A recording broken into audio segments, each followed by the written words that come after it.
to Art in the Raw. Art in the Raw is a series of candid conversations with creative people. And tonight I'm excited to introduce you to my friend, Josh Gallegos. Josh is an artist and he's also an entrepreneur. And he's going to tell us tonight about his art and how he is making a living as a creative person. And a lot of that involves collaborating with other creative people. If this is your first time watching, I'm your host, Ann Kelly. If you'd like to know more about who I am, check out the links in the description below. But in a nutshell, I've been working in the gallery world for about 15 years now. I moved to Santa Fe, New Mexico about 20 years ago to further immerse myself in the art scene, as well as to go to art school. And I started Art in the Raw about halfway through 2020 as a way to keep people inspired, that includes myself, and connected. So tonight, I'm pleased to introduce you to Josh. Welcome, Josh. Thank you, Ann. And where are you tonight? I am in Littleton, Colorado. That is about 20 minutes, 30 minutes from downtown Denver, Colorado, and by a little bit of nature, not too far from the city. And I think we switched places because I moved from Denver to Santa Fe, and you're from New Mexico, right? You know, actually, I was born in Houston, but spent about most of my, I would say about half my childhood in New Mexico. My parents are originally from there, so most of my roots are there. Spent about a third of my life in the Bay Area because my mom eventually moved there. But yeah, I still go back to New Mexico. My wife's from New Mexico. My family, my dad's family, who came from a family of 17, is there in Albuquerque, and my mom's family up north, and some of them peppered in Albuquerque and Santa Fe. So yep, that's still a cornerstone there. So you are an artist and a business owner. Some of that's kind of connected. It's been about 20 years now. I got into web design to help both promote my own art, being younger and trying to build my portfolio for college. And I really liked electronics and math growing up as well. And it was kind of a mesh of two worlds. And essentially, when I started selling my services, it was to both artists and real estate in Santa Fe. And when that happened, I inevitably got introduced to other artists and some galleries and some other real estate people. And learning about the Pareto homes, you kind of see how these two worlds collide, because how do you stage the home and get people to want to live there? Well, it's especially with these high-end homes, it's about putting amazing art and craft throughout the home. And it was just so interesting to see this when I was younger, because it was a different Santa Fe than I was ever exposed to. Not only were some of the artists and some of my initial clients, it was also about learning, well, if I can get really good at helping not only businesses, but myself, learn the business from other businesses, apply these things like the internet to help my own art, but potentially by meeting other artists and helping them, the world would go around. I started meeting artists because I was able to help with websites. I was able to create art shows because we were able to kind of share the load and promotion and setting up the art show, which a lot of these guys knew how to do that I didn't. So originally, I was really into art, but I didn't know a lot of artists. But doing the web thing and helping real estate people got me into meeting some of these people. And then as I met, as other friends that I knew that kind of knew other artists, they kind of started introducing me. I mean, I was able to be introduced to you. And some of the friends that you know. I mean, that was kind of a thing when I was in Santa Fe, that I was disconnected until I actually started having a reason to go up to an artist and say, hey, what are you, I like your art. We should do something. Maybe I can help you. Maybe we can help each other. And then suddenly it seemed like, hey, here's a way I can start being proactive in approaching these people who seem to know everything I don't. And even now, 15 years later, now I'm developing more custom software for different businesses, but I always try to have a certain amount of my clientele being in the arts, both because I love the arts, but I'm such a big fan live performance, music, interactive arts. I like to always have some of those disciplines to learn, not only to help, but to be involved. And I know that's when work's not work. That's the dream, right? When work's not work. So, like anybody else, we're all trying. You always got to do some work. It's not always pretty. Maybe not every detail is the dream, but overall.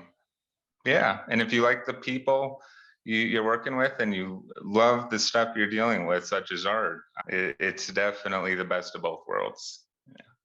And in terms of your own art making, what is that story? So I pretty much started drawing ever since I can remember having a memory.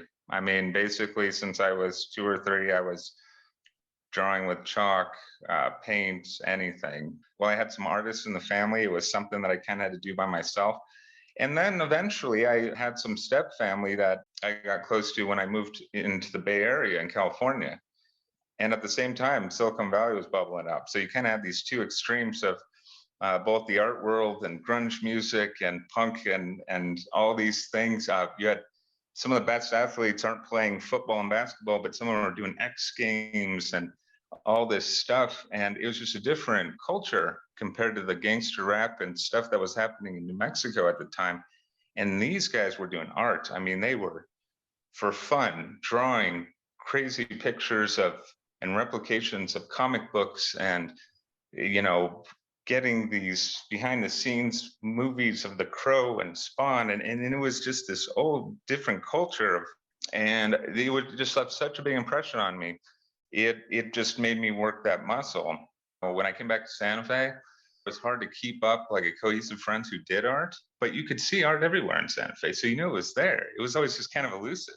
So like, it wasn't until I was older and doing business did I kind of find a way to kind of cross over to the other side. Because it's not just some people trying to make it at art. There is some world-class art in Santa Fe. I mean, it's just crazy. You see this line, you got to cross over, and it's just so interesting.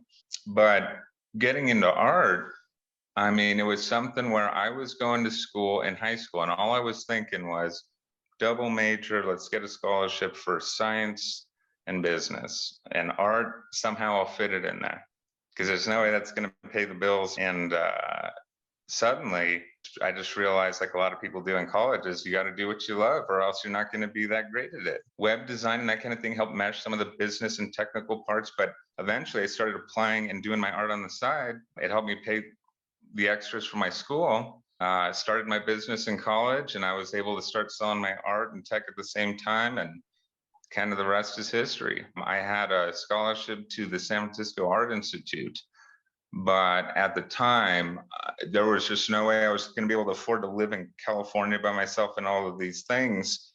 But I was able to, at the same time, show artwork to real estate agents and people who are close to galleries and things. And though I was making some money, it was always a part of, okay, how do you make it more of your life? How do you get the good part of the art to do more than the business part? Because when it comes to tech and business, people just need that quicker and it's more obvious. With art, it's you got to be creative. You got to know that business, and that's a tricky business. That they don't teach everything in school about doing that. With my business and web design software, I've been able to make some of those connections, and now trying to get back in the game. But I mean, I think that's something you've really excelled at, is you've got that art, that creative aspect of you, but then I think you're kind of exploring some new technologies. When I was doing websites, though, some of those things can involve a lot of people and ideas, which is cool, but a lot of work in parts. And as I went down the rabbit hole, I started developing more software, which is cool, and more cutting edge things. The problem is, that's a very lonely scenario, because if you could imagine, the more excited people are about something that you might invent for them or that they're a part of, everybody wants to keep it a secret. Though I've been a part of some really good stuff. There's been a lot of amazing ideas that, whether it's been greedy people or just sometimes businesses don't work out, I haven't been able to even explain what I did, because that's how legalities of things work.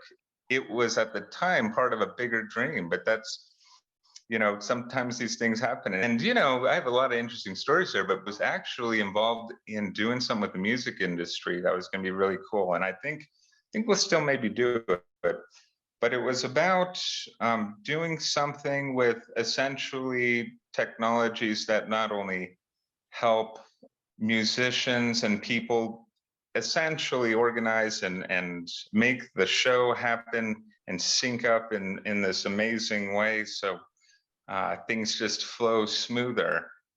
Embedded in that was some opportunities to actually do interactive art in some of these big music shows, and some of these things that are out these days for people to, let's say, do certain body movements and make projectors happen, or people to use their cell phone or the web page to interact with something that's actually live in a different location. It's almost like Meow Wolf meets the web. These are the same technologies that not only people are craving for things like COVID, where people are no longer able to interface with a person, but maybe don't want to touch things. So they use body movements or tapping their phone, and then things interact with them and learn over time. But then at the same time, people could be interacting in different locations. And I know that sounds very kind of general, but what the hope would be maybe down the road is, I like what Meow Wolf and those people are doing. That idea of making new experiences or art where it's taking some of the beauty of color design and three-dimensional and two-dimensional design, but then adding this whole scenario that couldn't have been happened before, because technology has just been created, whether it be real-time interaction or projection, 3D projection. I mean, unbelievable stuff. Now, all this stuff, believe it or not, crosses over with things like automation in a warehouse, things people in the military need, but also what they're really learning a lot in things like Denver University. I've been working with a lot of kids from there that are working with things like in the emerging arts programs and emerging technologies programs. And they're basically like touching on all these cool tech scenarios where they're learning about the sensors and how things can display in creative, amazing ways. And where I'm coming in is I'm able to show them how you can connect that to the internet. And then suddenly these systems can communicate with each other on demand.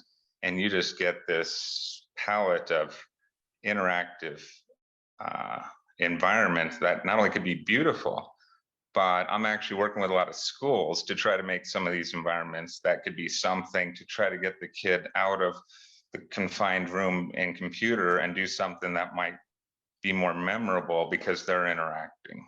Things, whether it's not about necessarily pressing buttons, but it could be about body movements, it could be interactions, it could be about voice and interacting with three-dimensional objects. I mean, the thing is that while that seems like crazy physics and electronics and all this stuff, you could imagine this is all anything that could be meshed in an interactive environment. I don't know if you've seen what they're doing in Meow Wolf for the Denver spot, but it is absolutely huge and it's going to be magnificent.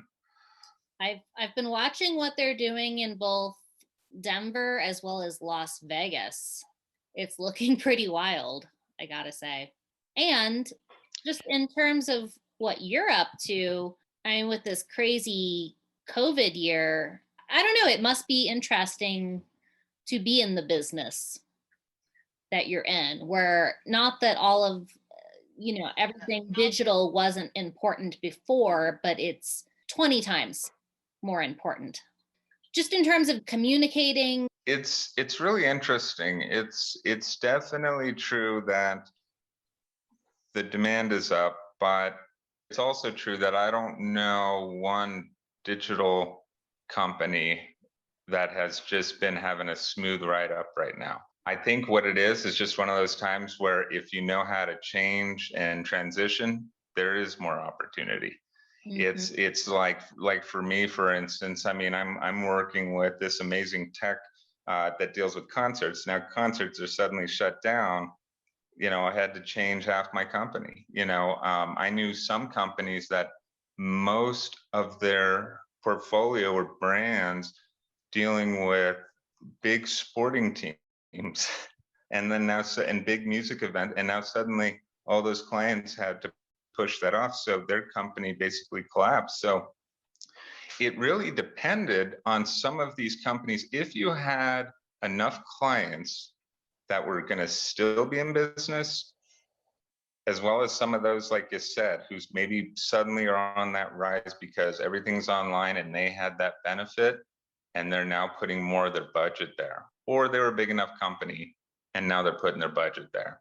One of the examples I sent you was Zachary and Sons. One of the things they rely on is the Parade of Homes, and it's all about these 2 weekends where they get people who are usually there for the art markets.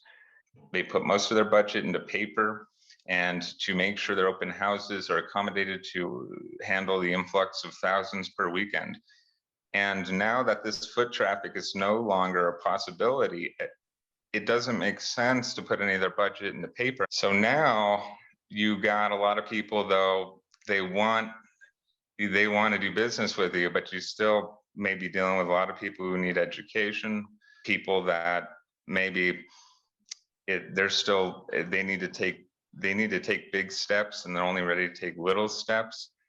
So with that all, this is where the opportunity is. If a savvy Instagrammer who's an artist does good online, they don't need a gallery these days. They're in a level playing field. If you're a business who has a small, tiny shop versus the big shop, if no one's going to shops, if you look amazing online and you really network, you're suddenly bigger than you look as big as anybody who is new to that industry or needs that service. I'll show just a couple here of some of the different things that we're looking at. Here's a quick picture of my website and Zachary and Sons Home. So this is kind of their homepage. We've put a ton of effort into their website and we're constantly adding onto it every month. This is kind of the face now. Even that has gotten more robust. Social media, we've went again tenfold on the effort and just trying to be a leader there, which currently we are in a lot of respects. We won People's Choice Award in the Parade of Homes this past year. We're doing things as simple as on social media and on the website and featuring art in the homes within these pictures. So this photo that you see is been put in by a tool called Art Placer. The collaboration is just to be able to say, if we do a post, you do a post, let's mention, like, and share each other. We've been doing this for years where we cross-collaborate. How can we do this effort in other ways if the Parade of Homes may or may not be so robust this year? We like the electronic one, not that that wasn't good, but clearly this is a different market now because a lot of the people who may have went to the Parade of Homes clearly didn't go to the electronic version of that. However, there are plenty of art lovers and interior designers and people who love looking at interior home photos and DIY stuff, that there's definitely new opportunity online and in social media these builders have never captured. So this is a simple version in which we're doing it digitally. Say, for example, you were an artist and you wanted your work to be digitally shown in these images. How does that work? Anyone who's interested in showing their art can send me a link to their work and their social media platforms. That's going to be at josh@symphonicsol.net. Basically, we're currently looking for artists and galleries who want to collaborate. While we have some ideas, we're also looking for ideas. I love that. I love all the collaborating and openness to new ideas. I always loved collaborating and finding new ways to do things like this. Yeah, I mean, just in terms of art and just kind of the way it's disseminated, there's stowing work in a gallery is the obvious way, but there's just some other kind of creative ways to do that. As the world changes, there's even more ways. That's absolutely true. It's very encouraging. I think it would be great schools catch up and teach more of these methods, but I definitely think we're in a new era. There's going to be people who just try things and it's going to work, and it's going to be the new big thing. So 15 years in business. How did that start? I mean, what was the first leap? First leap, it started kind of one of those things, started in my dad's garage, so to speak, because it was about my first client, Zachary and Sons, and doing some art. But what really kind of broke everything open was I had a great mentor and business associate and friend, Carolyn Wright, who owns a photography studio. She was someone who was a very frank person.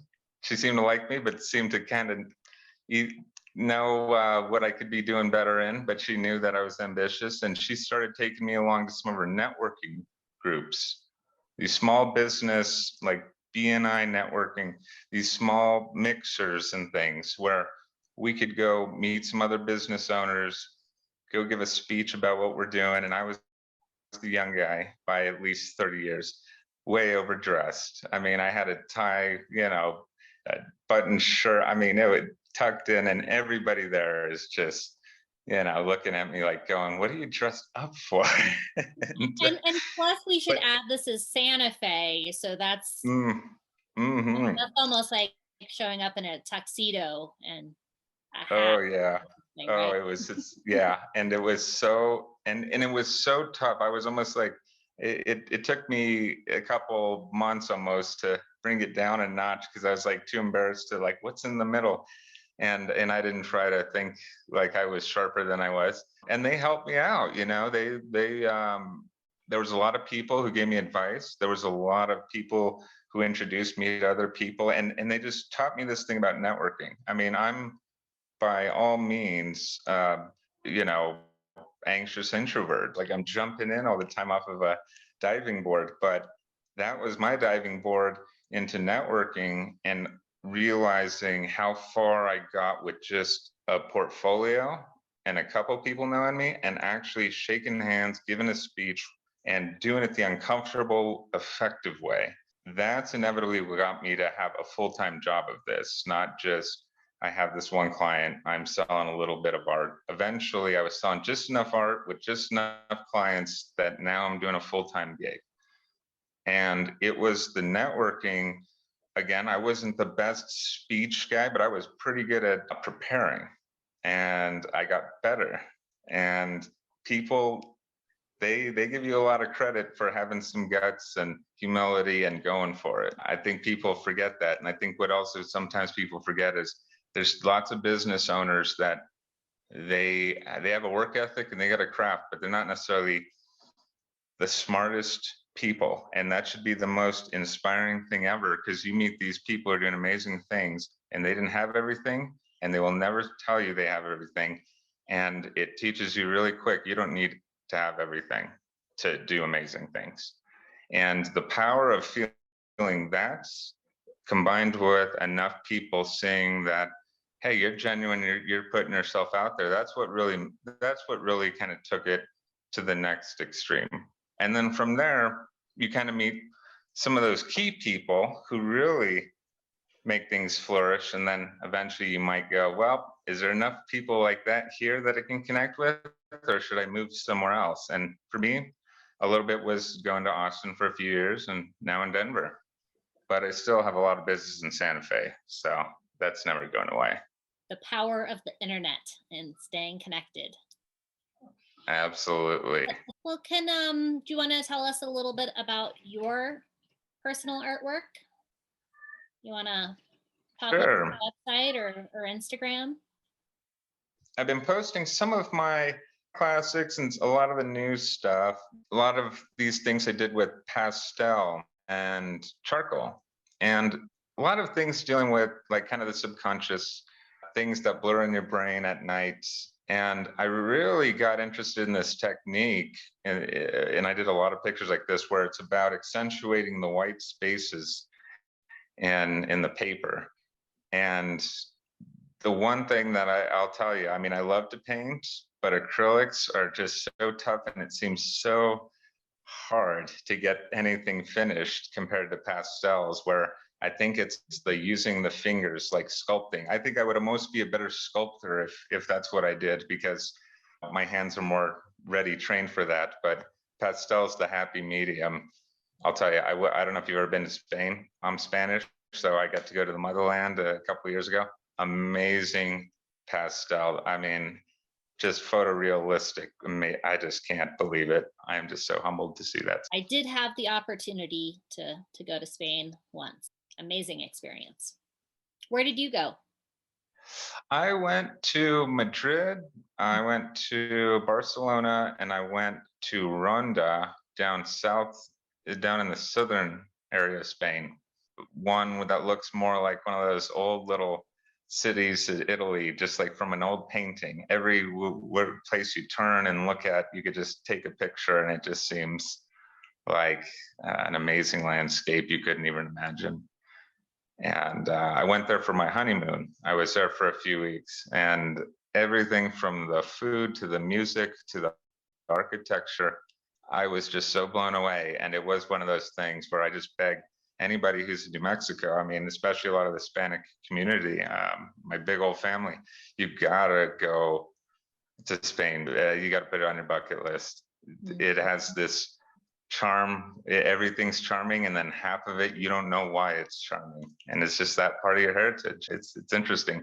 But I also say all my friends that are of all ethnicities that I know, they all seem to have thought Spain was pretty cool too. So I don't know, it was pretty universal. So when you were in Spain, was there any art you saw that inspired your own? Maybe you went home and were inspired by it? I would say so. I definitely started doing some of these different animals, like the Spanish bull here. We actually went to, down south, went to the, well, in Ronda, they have the oldest bullfighting ring there. So I got to go around there and just see that. And while I was excited about, there was two things that just blew me away. One, going to Spain got me back wanting to do art. So I started doing a lot of these 9x12 pictures that I was just doing in my spare time. When I first had my baby, just being a father and all these thoughts of Rhonda, and that's where my baby came from. So we always say she came from Spain.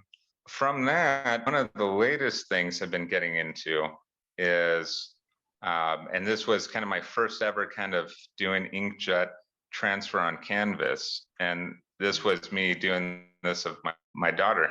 She's a very healthy baby now, but she had a pretty rough start there. Documenting that through pictures of her health challenges.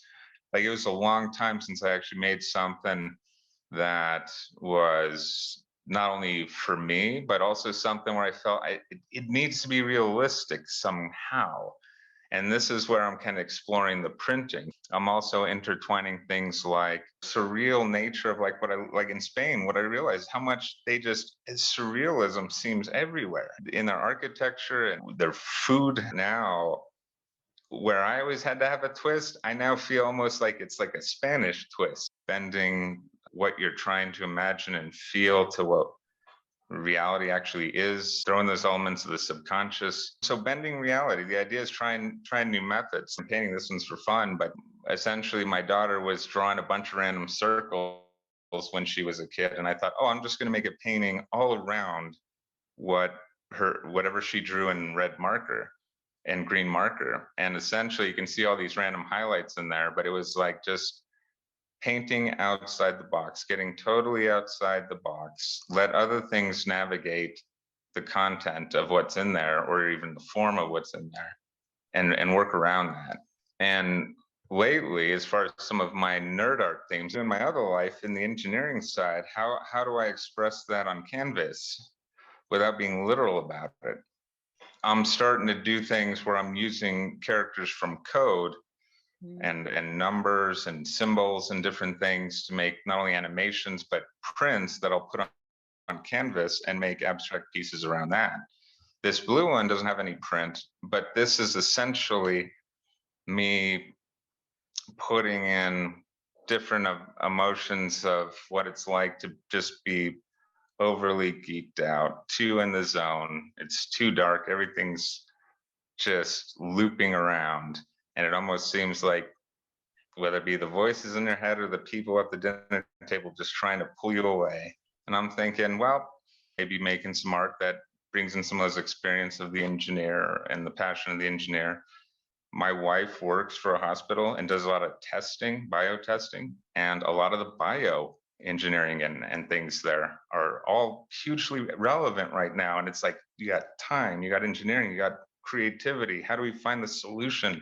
Pressure, what's happening? So that's kind of some of my latest themes that I'm jumping into. So I hope to have my next wave of art will pretty much be focused around a lot of these engineering type themes. Well, I found the strongest art usually relates directly to something that's in your life. This actually makes a lot of sense to me. And I had this kind of half formulated question for you that I didn't even quite understand. Just maybe some sort of connection between coding and paint. I feel like maybe it relates. Yeah, I always seem to reevaluate how simple I can make or describe how coding is similar to art. And initially, what I realized when I was young was, it's very hard to paint if I've already coded. Why is that? What juice am I expelling by coding? Like if you coded earlier in the day, then painting was a challenge? Painting was a challenge, meaning I could paint something, but come on, the story and content in it wasn't that great. Mm-hmm. It wasn't my best, Yeah, there was something that was some kind of art fuel that was being used by the coding. Interesting. And to me, it was like, well, what if I could describe that? Well, that will help me. What I found similar was it's the creativity that I think it's part of the same muscle. Coding, if you imagine, the only rigid part of it, maybe if you don't know what it is, it's the initial thing, just like learning to paint. You're gonna learn, okay, these are the colors, you gotta hold it like this, here's a technique. There's rigid parts to learning that, but once you know it, then it's just creating. What story do you want to tell? What do you feel? What you just start going. And when it comes to code, like in coding, it's almost as if new types of paints, new brushes, totally new mediums, maybe. Mm-hmm. You might go, if you're an accomplished artist, oh, I don't know what I'm going to create with this, but it's going to be new. Some of it may not be any good, but if I make something good with this, no one's created it yet. It's brand new. So I think what happens in coding, because it's on the cutting edge like that, to where new code, new tech comes out, suddenly you got this new palette to then inspire people to create something new. You get this same feeling of creating a new window into a new reality. And I think that's what art can be. You're creating a window into a totally different reality. And some people get inspired by that. They may see a solution with that. But in engineering, believe it or not, there's a lot of people who, same thing, they get technology because it just seems cool, or it solves a problem, or it inspires them, or it could be their way to offer something unique that people want to buy. But at the end of it, the art is in creating something new and having that magic to inspire not just one person, but a whole crowd of people. I mean, coding can do that, but so can art. So can a musician. I've seen in Austin, some guy walks in, he looks like a nobody, then he straps the guitar on, hits play, and he just owns the whole restaurant. You didn't see that. He knew nobody, seems like a loner from nowhere. Mm-hmm. Least attractive guy, and now everyone is just staring. And believe it or not, in the business world, there's a couple industries that can get people to just drop their jaw. But when you can do some cool stuff in coding or some of these cutting edge technologies, you can get certain people to drop their jaw. I love that. And that actually makes a lot of sense to me, but it's just not every day that the coder is also the guy that goes home and paints, or maybe it is. Usually there's like that assumption that there's that division that you're this guy or you're that guy. And I don't know, maybe there's more people that do both. You just don't hear about it. It's so funny because we all know historically how many times these people who both were in the science and a good artist, or how much you had to learn how to draw to be able to show your illustrations of the science, or else you were half the scientist. Right. And now it's just kind of a recent thing in our evolution where, you know, people kind of separated them. But for me, yeah, I don't see a lot of fine artists. I see some crafty people. I see a lot of art appreciators, but I think, you know, honestly, I think there's still a little bit of that stigma of, if I think I'm a no talented guy that can never draw, and I thought that since I was 6 or 10, I just never got into it. Or, you know, some people just had that attitude when it came to, I think, those arts where they had to draw or do something like that. My wife, who kind of thinks like that, but she's an amazing, she does amazing makeup, and she used to be a pitcher, has amazing hands. And I told her, I bet you $1 million to give me one painting lesson. You'll be shocked, and you're gonna shock me how good you are, because look at how good your line is. Look at how good you fade. Look at how good you, and she doesn't understand. She does this all the time. She's like, no, I can't be good at any art. And I'm like, what are you talking about? You already do it. You have the sensitivity. She just doesn't know. And we tried it, and it was amazing. Now, again, even she looked at some of what she did, and she's like, I don't really get it. And I'm going, you don't understand how good this is for your first lesson. You may not know, but I'm pretty sure I could show a bunch of artists and say, yeah, this is my wife lesson 1. Tell her she doesn't have talent.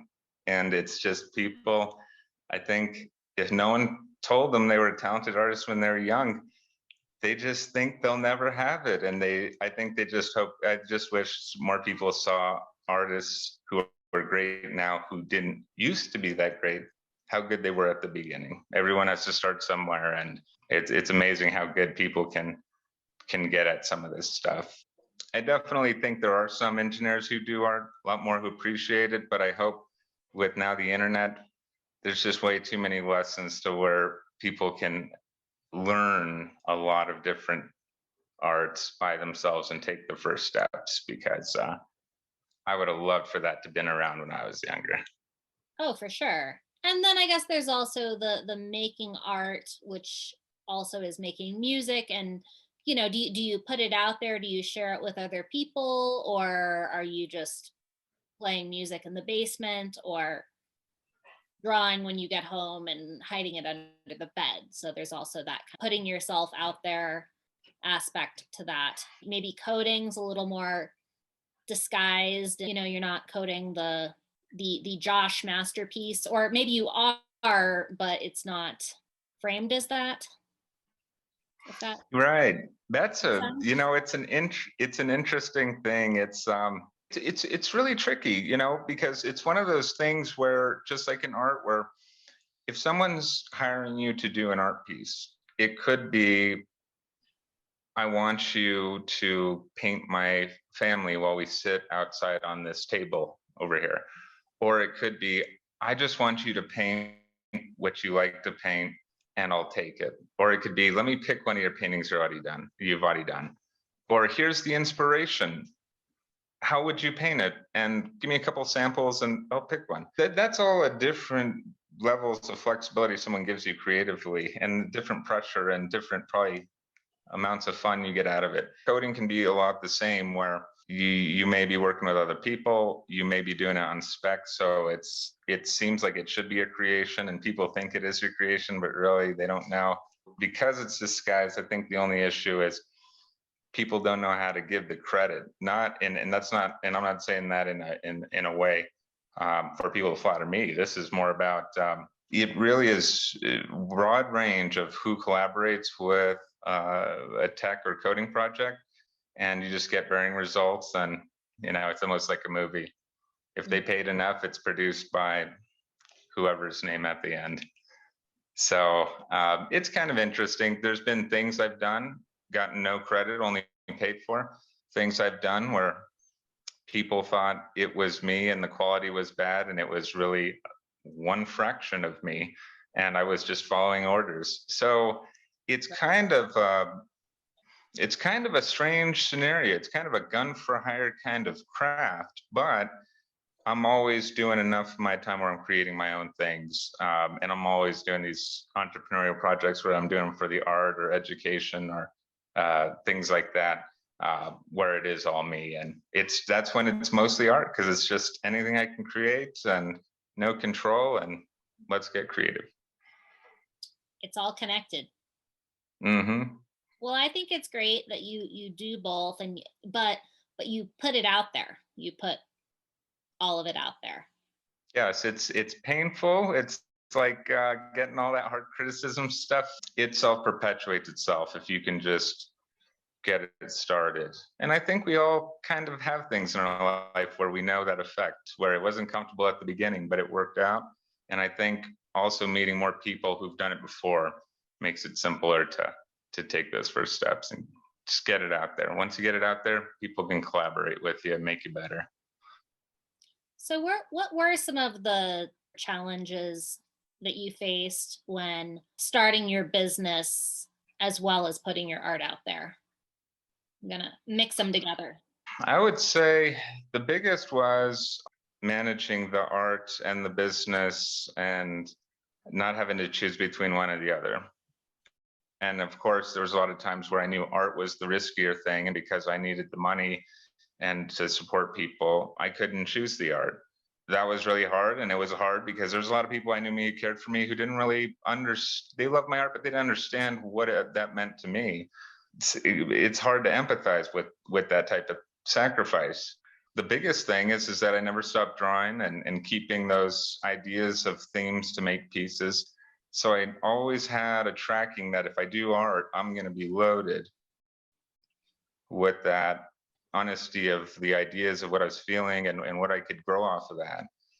And just kind of evolved to know that's the bigger thing. I mean, I could always learn to certain techniques and things, but if I'm meeting people to be able to help sell it down the road, and as long as I'm living life and getting better themes to make things, the door's still open. But there was a struggle of not only doing the art, but the business stuff. Again, it's hard to be an entrepreneur. While I told everybody, hey, it's my passion, this is what I'm doing, all this stuff, you know, I was going to the Art Institute, and while I was on track doing my degree, both in web development and some of these technologies, along with art, there was this huge bug that happened at the Don Anna Branch Community College down in Las Cruces that caused essentially all the financial aid kids to totally have to go through weeks worth of reprocessing their money to get the books to keep up with school. And then eventually everyone's status went into cahoots.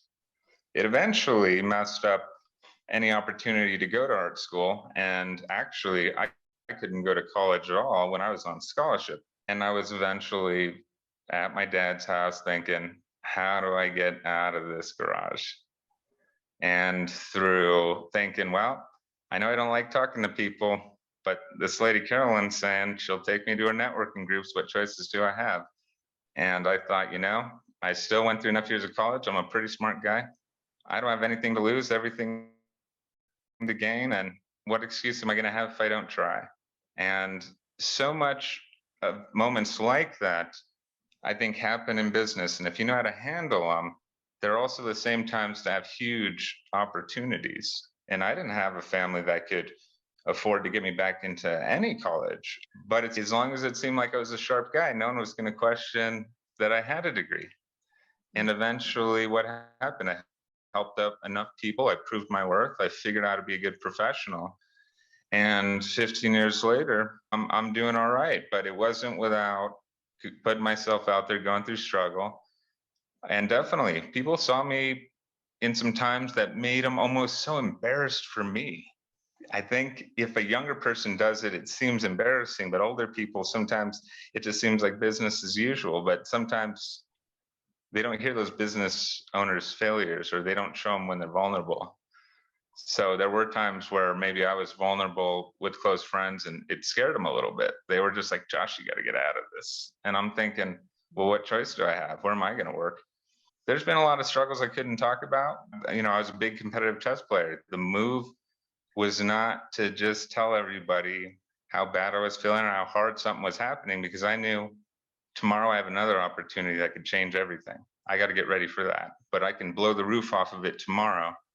And I went from this notepad, going to the Blue Corn, having a drink and writing all my notes. And now I got 5 whiteboards at any given time with just my day structured things ready Nothing's perfect. It's a messy scenario. Most of it's good. And I get to work with a lot of awesome people. And, as business owners, there's a lot of eccentric folks, but they're more like me than not like me. It's got me the opportunity to meet a lot of artists and get involved in arts when I thought I would never be able to get back into it. I definitely thought that was the last doorway to get into it. But now I'm talking to you and I'm asking artists, who wants to collaborate with the high end. You can think of new opportunities to do anything now. But like you said, it takes people who are willing to put themselves out there, and failure is okay.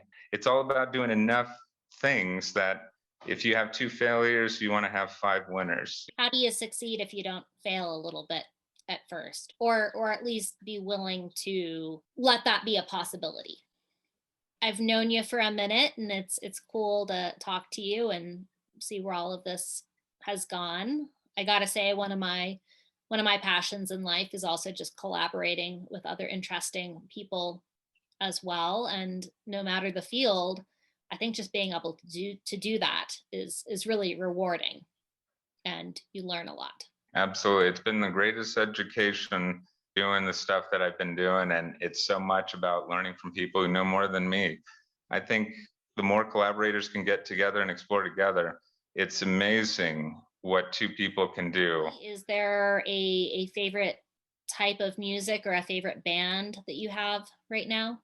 When I went to Austin, Gary Clark Jr., he was the man when I went down there, and now he's getting more mainstream, but someone who's contemporary, who just is putting his new spin on a lot of this kind of rock, soulful, bluesish type stuff. But how that makes you feel alive, or makes me feel alive, is something. I mean, now I like a lot of classical music. I see classical music live. That puts me in a zone for sure. I think there's something about the people watching and reaction, though, like when you're in Austin or a place when some awesome rock or blues kind of band who really knows how to entertain, there's something about how excited the people are to hear that as well. There's something also where I like to see people's mood change from just, okay, I'm looking, why am I here? I got my drink, I'm kind of uncomfortable leaning, to suddenly they're locked in and it's like they're seeing a piece of heaven. I mean, it's something where, I mean, I like art shows, but as far as the ultimate art show that I'm a fan of, I would say I'd probably pick the amazing live music instead of the random art gallery I might pop into. So when you were living in Austin, was there a favorite venue you might want to go see music in? There was a couple. First of all, what I personally like were a lot of the bars. I mean, like you could go to like some of the bigger venues, but the problem was all those things were pretty expensive. You could go down a street and go to 5 bars paying no cover, and you hear people that you swear are more talented than most of the people you hear on radio. My thing was about walking down, whether I'm going down on South Congress. South Congress has a lot of these classic spots, and it's awesome because it's like they didn't even change this stuff from the 1960s or 70s. There's a couple new places, but I mean, where Stevie Ray Vaughan used to play, you just see also these people who are like in their 50s rocking out, and you're just thinking, man, you must have been part of some of that culture. You're just searching for that. And then you got stuff in the downtown area where, you got more of the younger kids in a lot of the barbecue spots where they're just going bananas. And again, there's a lot of people, they're just talking to people. It's like they don't even see them. And then there's a small amount of people just right near the music going, what are you people doing? This guy's amazing. Mostly, that's what I like doing. I hop into 3 to 5 spots and seeing the people, seeing the different people, and just getting lost in it. I've been to New Orleans, and I did love the experience of just kind of wandering around, and you'd hear music coming from one place and you would just kind of follow it. Definitely dig that. So. Say tomorrow you could fly or go anywhere you wanted. Do you know where that would be? Well, I definitely go to Spain and Austin again, not to be redundant, but that's only because that was actually a planned thing before this happened. And now that it's been this long, it's like, all right, let's pick the top two and just go right there. I think Austin would be the scenario where I could shake off the last 2 years just with the music, walking around and that sort of thing. And I think going back to Santa Fe will kind of help reconnect and see where that might lead me. See how Santa Fe's changed over the last 2 years. Yeah, like I said, it's definitely changed, but because I've been here consistently for over 20 years, I think I don't see it as much as I see how much Denver has changed, having not been in Denver. And when I do go there, it's shocking. So I don't know if Santa Fe is quite as shocking, but I mean, you know, it's changed. Yeah. So if for dinner tomorrow night you could get anything you wanted sent from Spain or Santa Fe, it's a hard decision. Wow. I was gonna say Spain, but I just cooked some awesome croquetas and Spanish food. So I think I would have to go with Santa Fe, and it would be the shed. I actually would, and I don't mean to discriminate and say, Dad, I don't want your cooking, because that's amazing too. It's just that once I'll go down there and I'll go to the shed. They got an awesome combination platter. You got your enchiladas, you got your beans, but then they also have a scenario where you can get some green chili pork stew. And if you like to play it risky, you can get that mixed with a cream of mushroom soup. And that's a half and half. And it seems funky, but have a taste. It's amazing. So that's what I'm going with. I've seen that on the menu, the mushroom soup, but I didn't know people mixed it. Me neither. Or did you just do that? Yeah, it was a recommendation from a friend. They said it would change your life. And I said, very funny, let me taste it. And my life's never been the same since.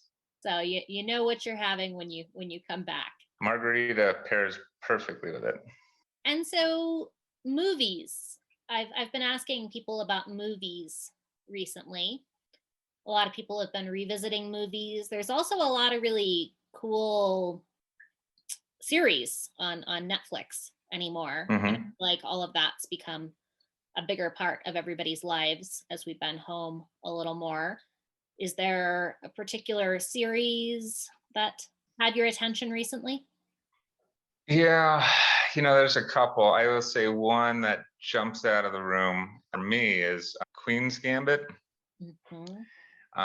One, because I was pretty competitive chess player when I was younger, but we weren't like all the other chess kids. Like we were a little rougher, and we were smart, but we were a little athletic. We weren't dressed in the attire all the time. And we started the Santa Fe High chess team with two other guys, our friend Luke Calhoun, and 2 years we got to the state tournament and got second place. They basically didn't want to support even us going there. So, those big state trophies everyone gets in high school? Well, that's in my garage. And the thing is watching the Queen's Gambit, one, that's the name of an opening in chess that I play every day. I mean, I play at least 20 games a day. Kind of helps with keep that muscle to think ahead, think in variations, be considerate, think deeper, quicker, helps in business and thinking creatively on the spot. Speed chess is good for that. Her struggle was so much in terms of, okay, look at this crazy life she has. And then she has this substance abuse thing and all that. And that really has happened with a lot of crazy chess players over time, and much less any other, the mad genius, right? That they depicted it, they made it entertaining, that they didn't have these details that I was going to go, oh, that would never happen. There was probably like one or two things, but it was mostly pretty accurate, entertaining, and exciting. And I definitely remember there was times me being a high school athlete, it's like maybe I wasn't always the most sober to show up to the chess tournament, but we got it done. It's a high school thing, but it was great. It was such an interesting community. You would not even imagine these types of people. I mean, you want to know where the rocket scientists go to socialize? It was at the chess club at Borders Books every Monday. If you wanted to know where these super brilliant people at the labs were hanging out and you could see them in all their funky shirt glory, it was around things like the chess table. And when you wanted to see two twiggy nerds get in a fight and punch each other, I mean, it was going down in the empty gyms of the chess tournaments that were in this hidden network of people throughout the state. So very cool to see someone make a real good movie that was not rated G, that had some good intelligence in not only playing the game, but it was about the characters, these such wild, intricate stories, and that any, I think, chess player could say, oh, I know a guy like him, or I know a girl like her. So relatable. Yeah. And of course, other series when we're talking things like Spies and Crimes, and oh man, I gotta always watch some of those things too. But a few classics here or there. But I would have to say, Queen's Gambit got me. That show has actually probably been mentioned as a favorite on more of these shows than not. Yeah, that's a good one. Any old school movies that just stick with you? Well, I'll tell you, I'm working my way down. So first, I think we got into the years of getting out some of, whether it be classic kid movies like Nightmare Before Christmas and Shrek and things like that for the daughter. We got through the Austin Powers. Now we're going back to Ghostbusters and Goonies, and nice. We're trying to think of what would be the best fantasy movie. Like we're talking Labyrinth type scenario that maybe my 3-year-old would get. Because some of those amazing puppets and action, I think some of them might stand the test of time. So we're going to have to roll the dice. We don't know if it's going to be Dark Crystal, Labyrinth, or Stardust, what we're going to do. But we're going to throw one of those in the mix pretty soon. Oh, yeah. She's got to see those. Labyrinth Definitely. Is my favorite. So I recommend that. Absolutely. I mean, again, how questionable was the clothing of David Bowie? But hey, he's David Bowie. He can do whatever he wants. Exactly. He's David Bowie. So another favorite question I have is I've found that a lot of creative people have interesting collections of things. Sometimes it's art, sometimes it's something a little quirkier. Sometimes people don't think of them as things that they necessarily collect unless asked. That's a good question. You know, I was always a guy who, I wouldn't say, maybe I did collect things. You know, I was one of these guys that someone could easily tell me that I used to collect, you know, a bunch of random old school toys, but really what I was doing was getting the electronic parts so I could recombine them for a later date. I think I kind of do that when I pick pieces of images that I'm going to start using for printing, or I get things of code where I may want to build something one day. I don't know that I have anything physical that I collect these days. I think these days, I think a lot of the stuff I collect, it's almost like mostly not physical. I think there's a scenario in which I like to almost collect little experiences to use for ideas or art. My wife and my daughter love rocks, and actually I used to love rocks too in terms of collecting these things everywhere I went in an adventure. So these days we do a lot of things like that. I don't know, maybe we'll turn them into chess pieces one day or something. Perfect. Well, you know, Georgia O'Keeffe had, Georgia O'Keeffe still has an extensive collection of rocks. She's no longer around, but the O'Keeffe Museum actually houses them somewhere. Wow. So yeah, I felt like a crazy person collecting rocks, and then you find out, you know, all Georgias are archived somewhere. So maybe not so crazy. No, not at all. I mean, I've done some work with some different jewelers, and they gave me a whole new spin on rocks. I mean, they made it seem as if, for some of them, half their life was making the art, yeah, but the other half was finding amazing rocks at amazing markets all around the world. And it was this amazing treasure hunt. And you get it, you find it at a good price at this crazy adventure of getting it, and then you just make this art out of it, and it just has this incredible story, incredible look. And it just makes me go like, oh man, now that is rock collecting. Jeez. Right. at its finest. Mm-hmm. So if somebody wants, so you sell original paintings as well as prints. If someone was interested in collecting any of your artwork, purchasing any pieces, how would they go about that? Yeah, they can go to shop.symphonicsol.net. That link is also linked on my Instagram or Facebook. I think Facebook, I have a shop there that connects to my Shopify site. That's through my website. And I'm going to be adding updates regularly now. Now that kind of back in the mix, working with artists, it definitely motivates me to kind of more stuff up, but get things kind of spruced up and selling more. And I'm going to be promoting more on my social media areas kind of at the same time. So yeah, people can go to my website to preview as well as my social media channels. And if somebody wants to collaborate with you on one of your projects or hire you to help them engage in different emerging technologies and ways they might promote themselves, would they contact you the same way? Yeah, my information should be there. You can email me at josh@symphonicsol.net. If you go to symphonicsol.net, there's contact form. You see my info. You can mail me there. And yeah, I'm in both any of the art-related things we're doing with Zachary and Sons, people who are interested in doing a collaborative project online or interactive project of all kinds. I'm always interested in talking ideas.